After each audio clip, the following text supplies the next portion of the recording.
If aphids, hornworms, and squash bugs wreck your garden every year, one container may solve your problem. You don't need more sprays. You need the right plants nearby. So today I'm breaking down exactly what to plant next to your tomatoes, your peppers, your eggplant, your cucumbers, and your squash, especially in containers, so you can recruit the bugs that do the pest control for you. Welcome back to Grow, Plan, Live. This is part 2 of my companion planting series, Companion Planting for Beginners. And today we're focusing on warm weather crops, our nightshades, our cucurbits, and the pests that hit them, and the companion plants or the trap crops that help reduce the pressure. And stick around to the end. I'll be discussing a brand new trap crop that's specifically used to help ward off those pesky squash bugs. Almost everyone that's grown squash has seen their beautiful crop decimated, so this trap crop, it's a good one. First up, let's talk about nightshades in general. Our tomatoes, our peppers, our eggplant. The usual suspects are aphids, whiteflies, thrips, spider mites, the tiny stuff that kind of multiplies fast. Our general fix here for our nightshades is to add spearmint. Spearmint is a flowering herb, and it's going to help support and attract those beneficial insects to our garden system. And that is going to attract specifically our pirate bugs. As I discussed in part 1 of this series, pirate bugs attack the thrips, the aphids, and the spider mites. It's kind of like your bodyguard insect, if you will, for your garden. It's a generalist predator that feeds on multiple soft-bodied pests. So here we've got, for example, some Tabasco peppers that we could use alongside our spearmint, Lucky Tiger tomato. There's a Valencia tomato, a Japanese black trifle tomato, and the Hungarian yellow wax pepper. These are all from M.I. Gardener. And then as far as another type of pepper, I got this rainbow bell pepper collection. It's from Annie's Heirloom Seeds. This is a cool one because it's going to have a mix of different colors in there. I believe they even have chocolate looking bell peppers, which I thought was so beautiful. It's like a chocolatey color, a brown color bell pepper also. And these are heirloom seeds, and this will grow, this collection will grow nice big bell peppers up to 12, looks like it on here is the yield. And then the eggplant I've pulled today is the Black Beauty eggplant. This specific packet is from So True Seed. But yeah, plant spearmint next to those. I didn't have spearmint at the time of this taping, so I'll just link some spearmint in the comments, or down there in the description, I should say. The key here for our container gardeners is to realize that mint can spread aggressively. That's normally a good thing, but when you're talking about container planting, you want to make sure that everything has its own root system. So you'll want to put that spearmint in its own container instead of putting it in the bed with the crop. So just put it in some containers. You may want to break it like I did last year with my marigolds, break it into several small containers and just kind of put it throughout the garden around your nightshade plants. Now let's talk specifically about tomatoes and the nightmare pest, the hornworms. You've seen those green worms in the garden, and they just, they're kind of thick green worms, and you can see those spikes on their backs, and they literally show up. It's so funny. Last year, one just randomly showed up. I think I maybe saw 2 the whole year. The first year I gardened, I saw none. And it's just like at some point, I guess they smell your crop and they start showing up. But just randomly, there was one on there, and I actually had a cover on it. And some kind of way, it got underneath that cover. So those hornworms can be just disastrous to your garden. For those, the hornworms, they don't appear out of nowhere. They're actually a larval stage of a moth called the hawk or the sphinx moth. The moth is going to lay the eggs, and then the eggs hatch and the hornworm does the damage. We want our area to be less appealing for that horned moth or sphinx moth, and so we want to have the right predator insects come in that will get those moths and will keep them off of our crops. So for this, basil is going to be our crop here. You can actually do it alongside your tomatoes in the same container if you have a larger container for our container gardeners. And then if you want, or if you just want to kind of make sure that you keep the root system separate, again, you can also put that basil in a pot nearby and let all the plants have their own root system. The tomato has a root system. The basil has a separate root system. Now let's talk about eggplant and peppers. Both of these plants can get hit with flea beetles, and those flea beetles are like tiny little jumpy beetles that can create holes that look like a Swiss cheese kind of pattern. Anyone that's grown a garden for at least a year or two has seen at some point, whether it was on your cabbage or other plants, you'll see that Swiss cheese pattern. The practical move here, and we've actually got another plant that we're going to plant here. So our fix here is going to be to focus on a trap crop. Our trap crop is going to be radishes, okay? We have the hailstone radish here from M.I. Gardner, and you know, if you ever eat radishes, you know they're known to be a little bit spicy, have a little taste of a kick, and so that is going to help you when you got your peppers and eggplant to keep the pests off of them. I've also got another radish here from Mary's Heirloom Seeds. As I mentioned in my other videos, Mary's is very no frills, so you don't get all of the, the special font, you don't get the, pictures and things of that nature. But this is a Japanese daikon radish. And one thing about these radishes, as you can see on both of these, as I mentioned on another video, the seed count is very high here. You get 100 here in Mary's Heirloom Seeds, and then in this one you get 250 from M.I. Gardner. So you get a lot, a lot of seeds for your money with these radishes anyway. So the radishes are going to help you in the way as they will be your trap crop. You'll let the beetles hit your radishes, so let them eat those radishes, plant them around the edges of things, let them hit them, and then we're going to kind of do a 1-2 punch here. We're going to pair these radishes with the sweet alyssum. Again, we talked about the sweet alyssum very widely in the first part of this series. This is going to be used to attract our beneficial insects, and it's going to bring those parasitic wasps and certain kind of flies into the garden, and then those parasitic wasps will then prey on other insects in the garden. The alyssum can be your border plant or a border pot that you can do near your peppers and your eggplant. And then you can put your radish around the edge. It's just however you want to do it. The radishes as an edge, and then you can do the alyssum as more of like a border crop. So this is a 2-step approach to keeping things off of our peppers and off of our eggplants. Now on to the cucurbits, our squash, our cucumbers, and our melons. Our main troublemaker here is going to be cucumber beetles, aphids, squash bugs, and then of course those squash vine borers. One beneficial friendly approach, or one beginner friendly approach, is to plant, of course, nectar sources near our plants, so those will bring in those beneficial wasps and beneficial flies. So here today we've got the Zapallo del Tronco squash. This is from Ujama Farms. This is that avocado squash that you've heard me talk about before. The very first year I planted a garden, I did avocado squash, and it did amazingly. It was these huge, I remember it was time for me to pull the garden like in mid to late November, and I went to pull it, and I literally just kind of had and what happened was there was a huge avocado squash hiding underneath the leaves. I thought everything was gone and that was it. This huge squash down there, and it looks just like you would think, like a big avocado, is just a little bit more round, not so much oval. Like avocados tend to be more oval. So these grow well, taste great, taste like regular squash, but they're very pretty and interesting to look at.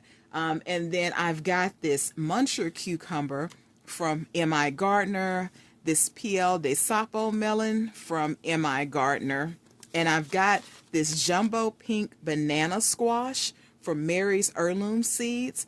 Again, this pink banana squash I have not tried yet. Looking at it, it looked real similar to that North Georgia candy roaster that a lot of people love to grow. So this is one that's looking like it would be good for like a dessert type squash, something to bake into your desserts that you have, especially for when you've got your fall gatherings, your holiday events. But our fix for these, our cucurbits, are going to be dill and zinnias. So we've actually got some dill and zinnias here. We've got the zinnia mix. It's the California Giants mix. It's from So True Seed. And so we've got that one here. And then we've also got this one that you've seen in some of my previous videos, the Mammoth Long Island dill. That's going to bring in those beneficial insects. And this dill can grow up to 4 feet tall. It says that it's one of the best varieties for seed production, and it's popular for picking. Another great thing about it growing that tall, I would think that it would probably be easier for those beneficial insects to spot it, to smell it when it's growing that big. And also it would be a good thing to kind of catch the attention of things before they get to your other crops. Sounds like it's something good to put on the border. And I say that because this will be my first year actually trying this dill out myself. The dill and zinnias attract parasitic wasps and also something called taconid flies, which keep the cucumber beetles, the aphids, the squash bugs, and the vine borers at bay. And those taconid flies will feed directly on that pollen and nectar from the dill and from other herbs in your garden. And if you pair it with the zinnias, that helps to make that defense. Putting both of these out will help make your defense even stronger as opposed to putting just one at a time out. For cucumbers especially, one thing you can also do for these cucumbers is you can go ahead and do radishes out next to them and try them as a sacrificial crop. We've already discussed radishes here. Another radish that was available when I did one of my seed orders was the watermelon radish from Mary's Heirloom Seeds. Again, as you see, you get a lot of seeds here, 100 seeds. So you do have the ability to do a lot of trial and error in your garden. When you get 100 seeds, especially as a beginner gardener, you're not going to sow all of those. You're going to literally, a lot of times when I sow seeds, and there's a legal germination rate with seeds, and I want to say it's in the 80-something percentages that these seeds have to germinate when you get a pack. So if you get a pack of 100 of these, I don't remember the exact number. I would have to look it back up, but it might be like 85% or something or 83% have to germinate. So 83 or 85 of these have to germinate in order for this seed packet to be considered viable. There's some kind of legal requirement there. But what I'm going to say is you would not, sow 80 something seeds at a time, unless this is something you sow before and you're like, you eat a lot of it, how it's going to grow. First time you do something like this, you might take, I'm thinking at max 8 to 10 of these seeds and sow them to try. A lot of things that I sow, I literally sow 3 or 4 of the seeds per pot, depending on how big it is. And as we've learned over time, for something like watermelon, you wouldn't even sow that many because a watermelon needs a lot of space, especially in a container. So you would do like 1 seed, maybe 2 at the most if you think 1 may not germinate. But, it's just going to depend on the plant, how many seeds you sow. So for cucumbers specifically, like I said, you can do the radishes. And then what you want to do with cucumbers, a big thing is going to be scouting with your cucumbers. And so scouting is just kind of more of a term that's an umbrella term, I would say, for just your regular systematic observation of your garden. You want to do this on a regular basis to detect early signs of pests, diseases, nutrient issues, and other issues before they get to a point where there's significant damage. Because I know, like with pests, sometimes you go out there and it seems overnight, but then sometimes you can tell, okay, something's happening. I need to do something about this before this gets worse and it destroys the whole plant. The plant is trying to fight back. They fight back more, of course, the older they get, but so to a certain stage. So when you do this scouting, you'll walk through your garden, visibly look at your plants, visibly inspect them, look for wilting, chewed leaves. Sometimes you'll see the insects still on there. Sometimes they kind of, they get out of there before you get out there that day, and they've done their damage and they're gone. But sometimes they're underneath the leaf. Sometimes you need to turn the leaves over and see that damage. But do that scouting in combination with this companion planting to help your garden be its best. And last but certainly not least, our squash. Let's look at this specifically. We know that squash bugs do so much damage. They actually warrant their own section in this video. So if you don't get general squash bug damage, if you've grown squash at any time, you've probably had vine borer damage at least. One easy way to fix this, and this specific one is an organic spaghetti squash. This one's from Annie's Heirloom Seeds. I used to do spaghetti squash a lot. A few years ago, I used to do it. I'm now thinking about picking it up more, planting this myself and picking it up more because I used to do this as a spaghetti substitute, as a low carb substitute, especially again being a celiac and looking for those celiac swaps. The spaghetti squash was my, my noodle squash substitute, and so thinking about growing this one to have that this year. But one thing you can plant for this, for your squash, is going to be nasturtiums. We talked about this beautiful black velvet in part 1, this black velvet nasturtium. Here's a nerdy moment for you. The University of Minnesota Extension notes that there are studies that show that nasturtiums are very good at significantly reducing pest pressure if you put them next to your squash and also next to things like pumpkins. They're very good at that. Also, for vine borers, you can use surround kale and clay to prevent them from damaging your squash vines. I'll be going more into that kale and clay in a later video this year, as that's something I'm going to implement more this year. Of course, there are ups and downsides to it because, of course, like when it rains, you got to reapply. So we'll talk more about that kale and clay in a future video, because really this is all about trying to use as many natural and organic methods as possible for pest control for those who want to do things that way. So let's kind of talk about it now. What's been your biggest nemesis in the garden so far? I think we've all had them. If you've grown even one season, you've had something that got your plants and you were just devastated, and sometimes they get them right when they're almost time to harvest, which is even worse and then getting them when they're young, even though they're more defensive when they're more mature plants. So was your biggest issue hornworms? Was it squash bugs? Was it the vine borers, or was it something else? Pop it down in the comments. Let me know what's been your biggest nemesis so far, just in general. And then if you have a fix for them, let me know what you found that worked with that nemesis. So as I mentioned in part 1 of this series, companion planting is going to work best when we have 2 pieces to it. We have our beneficial attractors, our different things like our zinnias, our dill, and our calendula, things of that nature. But our second part is to have our trap crops. So again, our trap crops are going to be our things like the watermelon radish, that are like our decoy plants that let the pests damage these plants on purpose, and then we're going to let them just attack these and leave our other crops alone. So now, I mentioned at the beginning of the video that there was a new trap crop that I found out about in doing research for this video. And that trap is the blue Hubbard squash. It's my first time hearing of it, so I don't have a picture. I'll pop in the name up. But that is an heirloom crop, and it's one that's a perimeter trap crop that, again, you'll plant around the perimeter of your garden. And then it's going to let the pests come to it. So it will let the pests attack it.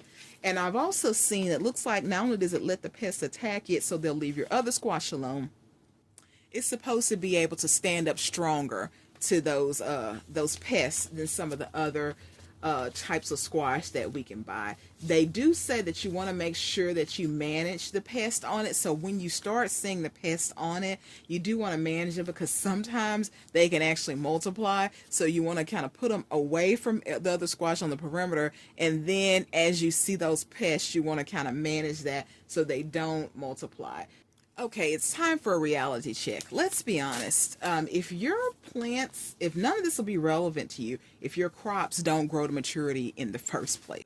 So if you want to make sure that your plants grow massively and they get to those mature states that you see in other people's videos and in the garden catalogs and things of that nature, you might want to pick up my free ultimate fertilizer guide. It's the top 40 fruits and vegetables that people grow at home. The guide will tell you exactly which fertilizer you need at which stage, and it even tells you the signals to look for to determine when to switch your fertilizer. It also includes sweet potatoes, and I mention that because I did not realize how popular sweet potatoes are until I posted my video that showed my first sweet potato harvest. And check that video out on my container gardening playlist if you haven't already. You can learn what to use to grow your fully formed large sweet potatoes like you see in the store. You can grow those at home very easily. The ultimate fertilizer guide will show you how.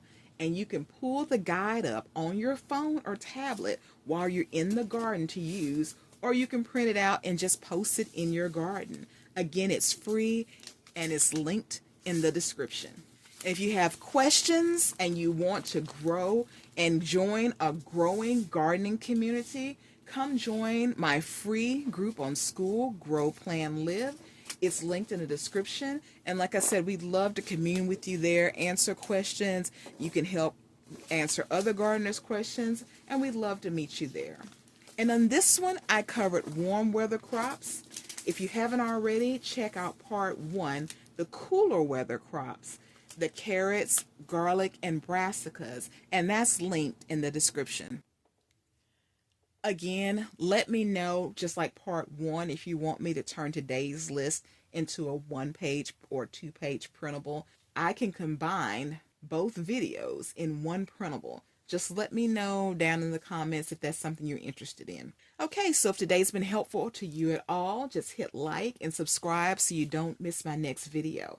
Share this with someone who struggles with any kind of hornworms, cabbage worms, squash vine borers, squash bugs. Share with them, and I want to say thanks for joining me, and I'll see you next time.